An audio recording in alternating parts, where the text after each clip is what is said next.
një tjetër të ftuar shumë speciale, e cila është një nga shqiponja dhe arta të diasporës shqiptare edhe zyrtarisht, sepse u vlerësua me shqiponjën e artë në samitin e fundit të diasporës, por përtej këtij fakti është një ndër ato figura përfaqësuese të diasporës shqiptare që ka bërë emër dhe ka zë në jetën publike jashtë vendit dhe përkatësisht në Shtetet e Bashkuara. Është Edith Shkreli, e para gjykatëse shqiptare në gjykatet e Shtetit Bashkuara, por edhe e para gjykatëse grua në Amerikë apo New York. Jam e para gjykatëse shqiptare në qytetin e New Yorkut. Okay. Dhe e para femër shqiptare në Shtetet e Bashkuara. Okay. Se kena një djalë shqiptar. Është një djalë shqiptare, pra.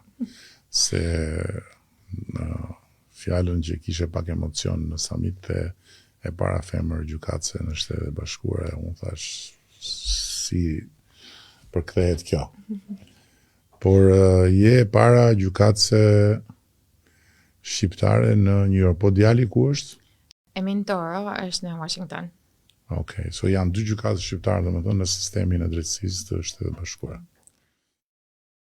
Unë kisha kohë që kisha dëshirë të kisha këtu në këtë podcast, por nuk i kisha me sa duket përmbush kriteret e besimit për të pranuar ftesën time dhe të falenderoj shumë që më në fund të pranova ftesën, të cilin ta kam bërë edhe kur kemi qenë në New York dhe kam pas fatin të takoj.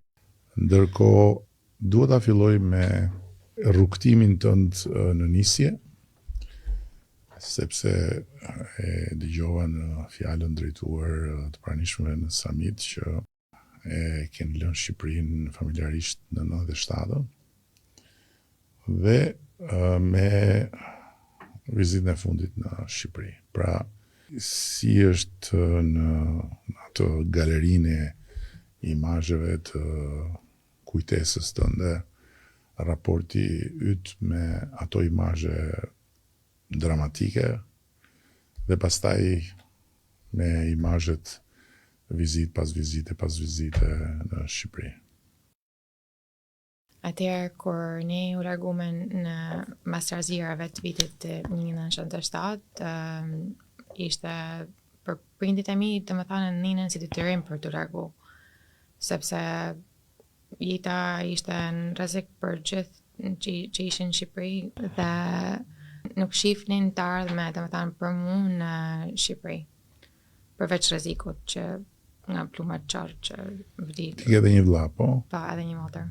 Edhe një motër, dhe ishit të tre këtu? Ja.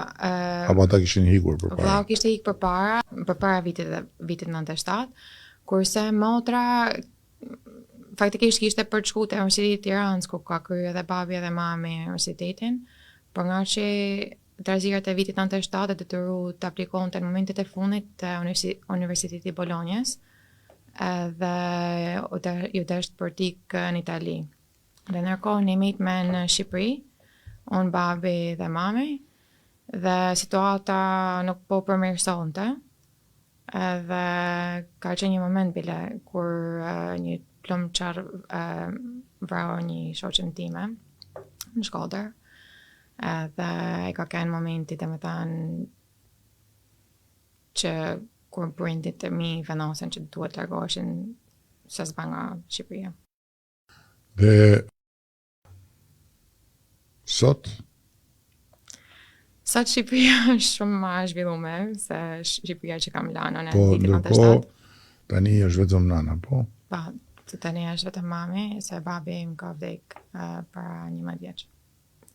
Mami jeton këtu kryesisht dhe vjen her pas here atje, apo jeton atje dhe vjen her pas here këtu? Mami ndan edhe këtu edhe atje, shkon e vjen, domethënë. se babin e kena varros në Shkodër dhe ka qenë një nga arsyet kryesore, domethënë që mami ka filluar me shpenzu më shumë kohë në Shqipëri. Dhe ti vjen me dëshirë. Po. Vjen me dëshirë në Shkodër edhe në Tiranë edhe në Shqipëri. Po në ndërkohë si e pate impaktin e parë me Amerikën? Ju shku direkt atje apo dalu një herë në Itali? Ja, kemi shku direkt në New York. Më dukte domethënë shumë vend i madh, më dukte më dukte veti sikur ishim të humën, domethënë kur mritme atje. Edhe e maj mend unë e mami Thomas. Qanim shumë me Denise edhe se në mungote normalisht vendi jonë. Për babi ishte ai që në matet porta dhe thote që s'kina ku më kthy të më tanë Shqipëri, se faktikisht nuk ishim ku më kthy në Shqipëri, se ishte situatet mëshme. Dhe filloi shkollën? Në një herë, po besoj. Po. Në çfarë klase filloi shkollën? Fillova shkollën e mesme. Te shkollë private, katolike, e quajtur St. Barnabas, që fatkeqësisht ka mbyll dyert para një vitit. Dhe ndërkohë prindrit punonin.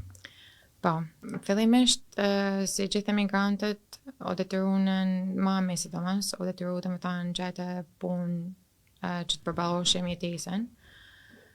Kurse babi fillai për me marrë klasa kompjuterit edhe dëgjues për me mësu.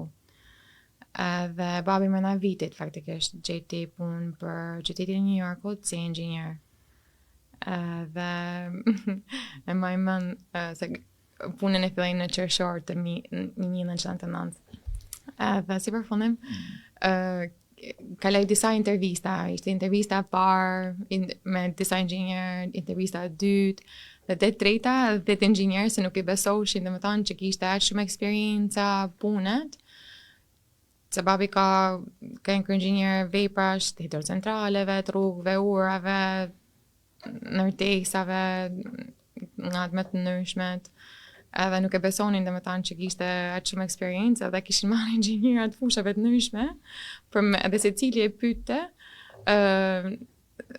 dhe në fund i thanin ku don ti me punu, se nuk i besote që ekzistonte një inxhinier si babi që kishte përvoja kaq të mëdha.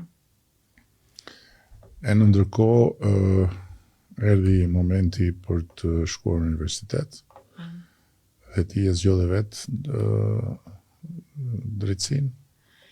Apo rrethanat ta sollën që të shkosh për drejtësi?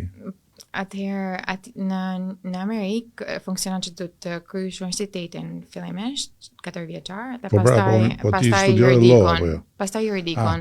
Është pas juridiko dhe mjekësia të janë pas universitare. Dhe në tanë fillimisht kryva 4 vjeçarin e shkollës natë dhe pastaj për çfarë studiuar në universitet? Kryva kam pas 3 majors, 3 dek domethënë. Nga që isha honor student, ishte dek e veçantë vetëm për studentat e mirë, edhe për gjuhëletërsi edhe histori. Dhe pastaj vazhdova. Gjuhëletërsi, histori, po e treta? Ishte vetëm për studentat e mirë, domethënë. Studentat e nderit. Po çfarë bënin studentët e nderit? Të kishte klasa nga më të ndryshme, domethënë nuk është se ishte fokus të një dek specifike. Edhe zgjidhje edhe sipas dëshirës. Po çfarë zgjidhje ti?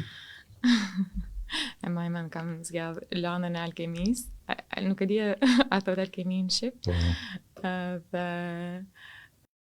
ishte shumë interesant. Edhe kur lexova kur mora këtë lanën, më mend se më kujtu puna e Lipash të Pelinës, që edhe ai ka dashur me gjetë Fountain of Youth. Dhe unë jam faktikisht nga babi, kam përardhje nga Lipash të Pelina dhe Lipash Gucia. Sepse nipi e Lipash të Pelinës shpartu me vajzën e Lipash Gucis dhe nga ajo martesë vim ne të Do ti vazhdoje të bësh kërkimin e Lipashës. Nuk e kam arrit akoma.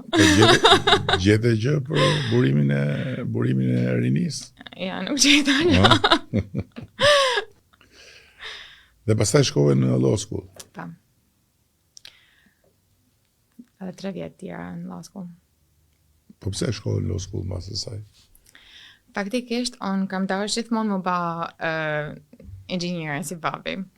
Dhe më kam me pak si peng kjo pjesa që nuk e kam kry inxhinierin. Se kisha dhe me ta mundësin për ta kry inxhinierin në shkollën gjatë universitetit. Por shkolla universiteti më rekomandoj që të kryja dhe me ta në histori, letërsi, se të ndihmonte për juridikon. Nga që të shkruat, lexohet shumë. Por juridikon, të më tanë vendosa të vazhdoj nga që kur shkume në New York dhe do të fillonin procesin e emigracionit. Dhe aty kishim një avokate shumë të mirë, ishte amerikane, Karen. Edhe aja ishte shumë gentile, kishte shumë durim, edhe aja më frymëzoi domethënë për me vazhdu juridikon. Edhe se dosha tisha se ajo domethënë njëra se se u sillte me klientët, me ne. Edhe më lam rejsa domethënë që dosha me vazhdu rrugën e juridikon. Mbasi mbarova juridikun. Mbasi që mbarova juridikun kam punu në Shqipëri 2 vjet. U ktheve në Shqipëri? Pa. Si ndodhi ju ktheve në Shqipëri? I shkova te një mramje me babin dhe me mamin. Në Shqipëri? Ja, ishte në New York. Se babi gjithmonë ka keni përfshim tek çështjet shqiptare, ka kanë pas gjithmonë lidhje me Valtrën, me lidhjen e Prizrenit, të shoqata që janë në New York. Edhe më tha babi, hajde pse po shkojmë të 3 bashk. Dhe si përfundim atje kishte ardhë ish kryetari i bashkisë Lulzim Basha. Edhe atje u njoftëm dhe më funën punë për të u kthyer në Shqipëri. Edhe ti u ktheve në Shqipëri? Po. Po çfarë punove në Shqipëri? Se këtë se pas kam ditë. Çfarë punove në Shqipëri? Kam punu tek investimet e huaja të bashkinë e Tiranës. Pse u largove prap? Se nuk isha e kënaqur. Nuk u niva që ata kërkesat e mia domethënë për me ba diçka më mirë për Tiranën, se në Tiranë punoja, ishin të mirë prituna nga Bashkia e Tiranës. Dhe u ktheve prapë në Amerikë. Po kur u ktheve pa e ditur se çfarë do bëje, apo e dije që do filloje karrierën si gjykatëse? Para se u ktheva faktikisht, bana disa intervista me anë telefonit se isha në Shqipëri atë. Më fundi domethënë për të punuar në gjykatë tek gjykata e Bronxit, domethënë gjykata supreme e Bronxit që është gjykata e shkallës parë në Bronx. Po filloi të punon si këshilltare në fillim në gjykatë? Po, e gjykatit, po. Pastaj si është aty, si zhvillohet karriera, si shkon nga këshilltare në gjykatës?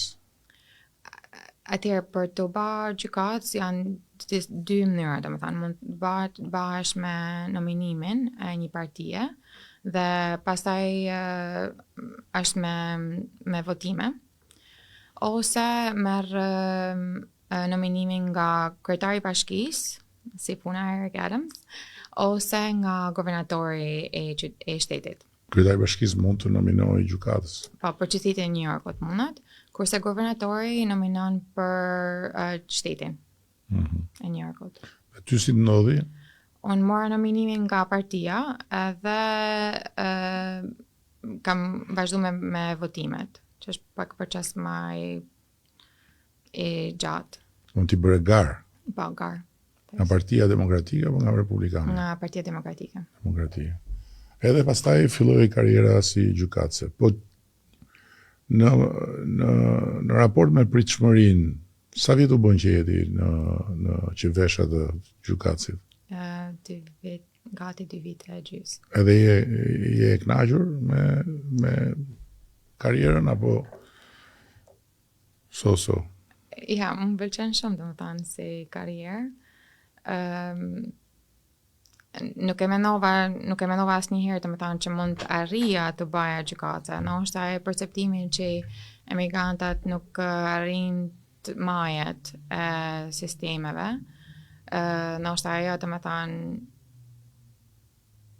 nuk më bani që mos mendoja që mund të arrija vetë, por më tanë aplikova herën e parë dhe me herë të parë me nominunën, edhe pse domethënë kishin shumë persona të tjerë që nuk e merrnin nominimin. Po tani, cila është shkalla tjetër? Shkalla tjetër është shkalla e apelit, dhe pastaj ndoshta shkalla e gjykata e lartë e New Yorkut. Ose gjykata federale. Ose gjykata federale. Yes. Ose pastaj Supreme Court. Po ti domethënë sky is the limit, s'ke vendos domethënë tavan. Ja. Biles në janar të këtij vitit më kanë çuti një gjykatë më lart dhe domethënë ishte një lëvizje shumë e shpejtë, se në përgjithësi nuk është të lëvizjen shumë shpejt, por kur shohin që punon shumë dhe gjykatat e apelit nuk të kthejnë vendimet reversal, atëherë shohin që ke shumë potencial dhe më kanë lëviz shumë shpejt. Po me Shqipërinë, përveç kontaktit shpirtëror, çfarë raporti ke me Shqipërinë? E ndjek çfarë ndodh në Shqipëri apo në mënyrë superfaqësore? Nuk është se kam shumë kohë atje, se punoj pak orë zgjatën atje. Reformën drejtësi për shembull, e ke ndjek? Pas kam përfshi pak me reformën drejtësi, po thajmë me këtë vitin e fundit. Por unë nga që kam edhe vetë eksperienca me gjyqësore në Shqipëri këto 11 vitet e fundit, domethënë nga afër në shimet që kanë, domethënë nga 11 vite përpara, po flas për gjykatat kanë pas përmirësim. Them që vettingo deri një farë piket ka pas sukses, domethënë nuk mendoj që të ditë 100%, por them që ka pas. The që i e përfshirë vitin e fundit, kam përshtypjen që i e përfshirë në këto që organizuan dëgjesat dhe këto që mblodhen mendime nga ekspertët për ekspertë jashtme. Për gjithë sferën e sundimit ligjit, kam përshtypjen. Edhe çfarë opinioni krijove nga sa mundet merresh më nga afër, flas tani në aspektin e arkitekturës së sistemit? Them që është pak e vështirë me realizu, domethënë, ndihmen nga larg. Them që njerëzit duhet vinë në Shqipëri, sidomos domethënë ekspertët e jashtëm, për me pas bisedë mirëfillt, dhe jo domethënë nuk mjafton thjesht me takime online që mund të ishin për pak orë, për të pas domethënë një impakt real. Po në aspektin e jetës sociale dhe të kohës që kalon në Shqipëri, si të ndodh? Vjen e lodhur dhe kthesh e çlodhur, apo vjen e lodhur dhe kthesh dhe më e lodhur?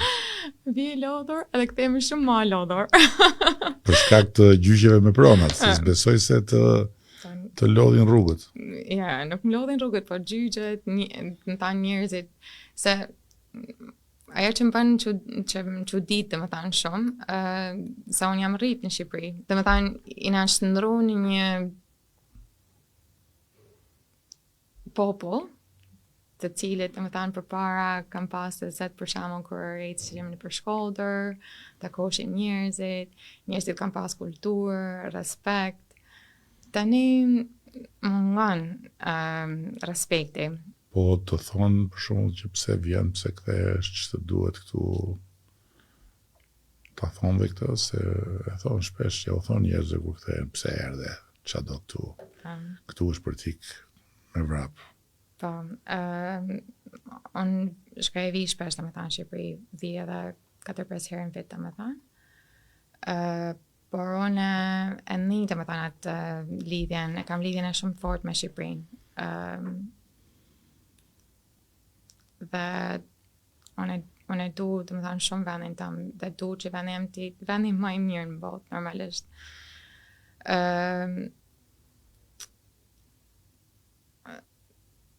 Kur më thoi njerëzit pse vjen, unë e vi edhe ndoshta vi edhe ma shumë fakt për këtë pronat. Jo se kanë vlerën, jo për vlerën e pronave, se kam shpenzu shumë ma shumë duke shkuar duke ardhur, por e bëj ma shumë për principin edhe e drejtësisë, dhe që njerëzit ato të paktën që kam pas bëjnë me ta, mos mendojnë që mundën e ba gjana që bajnë. Vetëm thjesht sepse unë nuk jetoj këto, ose nuk ka kush për të interesu. Po, se është edhe një lloj, kam përshtypjen, është edhe një lloj si zë i brëndshëm për të respektu dhe të parët që i kanë vu dhe i kanë lënë ato prona, kam përshtypjen. Fix. Dhe kjo e bën principin të gjallë, apo jo? Po, se për të mi të më tanë kam punu jashtë masat,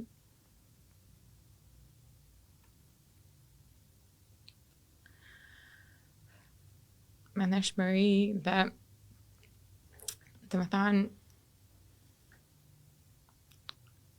nuk mund të lejoj që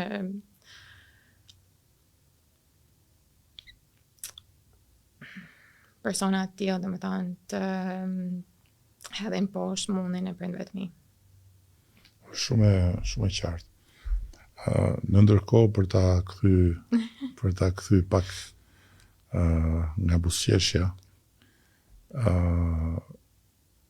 qa të bën përshtypje sa herë vjen në Shqipëri, qa të bën përshtypje për mirë edhe qa të bën përshtypje për keq kur thesh në Shqipëri?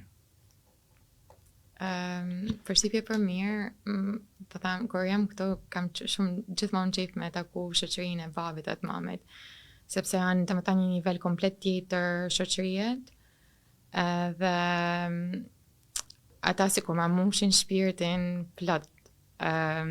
Këto takimet, të më ta janë që gjithmonë. Po për te njerëzve. Për te njerëzve.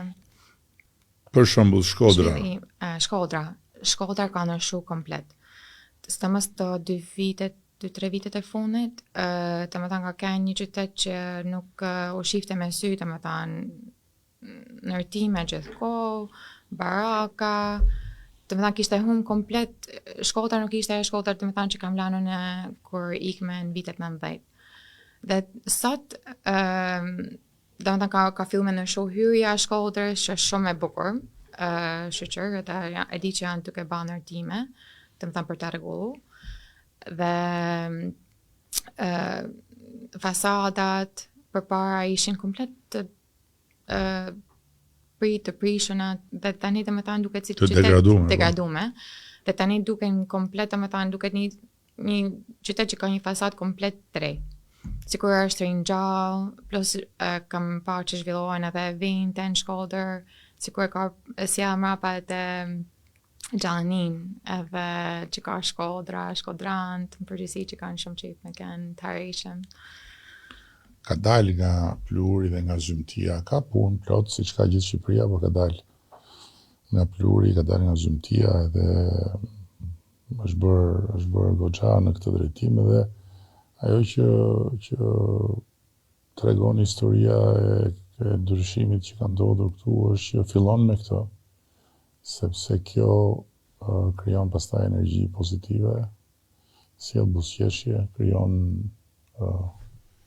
motivim, edhe patjetër rrit edhe kërkesën për të bërë më shumë, se ja u bëka, bëjmë këtë, po duhet bërë dhe ajo, po dhe ajo. Tani, për ta mbyll, se po më duket vetja si hetus që kam marrë gjykatësin në pyetje, se ti përgjigjesh në mënyrë nuk do më dhon shumë informacione, shoh, ke problem. Po më trajton si dëshmitar. Po për te shakas për ta mbyll të doja të pyesja të shkon mendja ndonjëherë që të kthehesh në Shqipëri, siç u ktheve herën e parë të kthehesh dhe herë tjetër? Të vjen ndonjëherë në përmend apo jo? Po, shpesh. Po pse të vjen mend? Se nuk ka si vendin tonë. Po mirë, kjo është parull tash, po pse? Konkretisht, çfarë se ti thu vi e lodhur, iki dhe më e lodhur. Ti thu takon njerëzit të thonë vetëm keq. Atëherë pse do më ardh? Çfarë kur shkon me u kthy se kjo është surprizë, po çfarë sepse them që ndoshta tani kam shumë eksperiencë e parë që se kam pas para 15 vitesh. Them ndoshta kontributi jem mund të jetë shumë më i madh, domethënë se mund të kisha edhe atëherë. Se atëherë isha e sa kisha kryer shkollën. Domethënë edhe pse kisha shumë vizion në sensin për me ba, prapse mund të isha pak më e limituar se sa sot. Edhe si shash përpara gjithmonë unë sinqerisht nuk e them thjesht se du me thënë që e du vendin tëm, po them e di vendin tëm, e du vendin tëm, domethënë se prapë edhe pse kam ikë vogël dhe kam jetuar shumicën e jetës, domethënë e kam jetuar në New York, prapse këto thret toka, domethënë edhe prapë du, domethënë që fundit që ato probleme që unë për shembull hasi çdo ditë kur jam në Shqipëri, që ndoshta mendoj ndoshta një ditë mund të bëhen më mirë, edhe ndoshta unë mund të jem një arsye që mund të ndihmoj për me përmirësu një mënyrë tjetër. Nuk është diçka që bëj vetëm unë, normalisht, është që do ta bëjnë shumë njerëz. Por është ajo domethënë që them sa të pak kontribut të jetë, ndoshta mund të jetë shkas për diçka më të madhe. Po vetë sa të kam folur me mamin. Që nga interesant, ja. Po, për shembull, po të thoshin sot që të hape ky kompjuteri dhe të ishte një film me dy si thosh kapituj të fundit të karrierës tënde. Njëri të ishte antare e Gjykatës Supreme të Amerikës. Tjetri të ishte kryetare e Gjykatës Kushtetuese të Shqipërisë. Çfarë do kishe zgjedhur? Pak e vështirë. Atëherë, nuk e di nëse unë mund të bëhem gjykatëse. Tu jemi në një simulim të një fantazie që ku mund të shkoj kulmi i një karriere të një njeriu si ti, që sot është gjykatëse në Shtetet Bashkuara. Njëri kulm është antare e Gjykatës Supreme të Amerikës, po të kthehesh në Shqipëri, kulmi tjetër është kryetare e Gjykatës Kushtetuese të Shqipërisë. Ti mund të vish në Shqipëri për është kryeministre. Po patjetër, pse jo? Them që impakti më i madh do të ishte këtu. Ti çfarë do zgjidhje, lere impaktin? Të parimet në lajë ndoshta më. Jo, impakti më i madh ishte këtu, po ti çfarë do zgjidhje? Do thoshe, okay, po shkoj atje dhe preferoj të rri dhe të ndjek rrugën në Shqipëri apo të rri në Amerikë dhe të ndjek rrugën në Amerikë? Po mendoj ditën 7 vjeçë ose 60 vjeçë, se di. Ose marri. Kryetari në Gjykatës Kushtetuese të Shqipërisë mund të arrijë më shpejt. Ja? Po. Ja, në Amerikë më vonë. Në Amerikë më vonë, patjetër, se ata kur shkojnë atje ke pas janë rrahur në vaj dhe në uthull për shumë vite. Tashti edhe i pyetje tjetër. Mami atë thot kur do martohesh? Ose më saktë sa herë një javë ta thot? Se nga e qeshur e kuptova që ta thot. Nuk më thot kur do të martohesh? Më thot, ka me dalë vati jatë. Kjo nuk diskutohet. Kjo ishte Edith Shkreli. cilës fati i ka dalë dhe është sipas meje një shembull i asaj fjalës shumë të mençur që thot fati është karakteri i njeriut, kështu që respekt për gjithçka që arrit, se je ende shumë e re edhe jam i bindur që në të gjitha rastet përgjigjen e asaj pyetjes që të bëra, fati e ka shkruajt edhe do të ta thotë në kohën e duhur. Është vërtet. Faleminderit. Shumë faleminderit.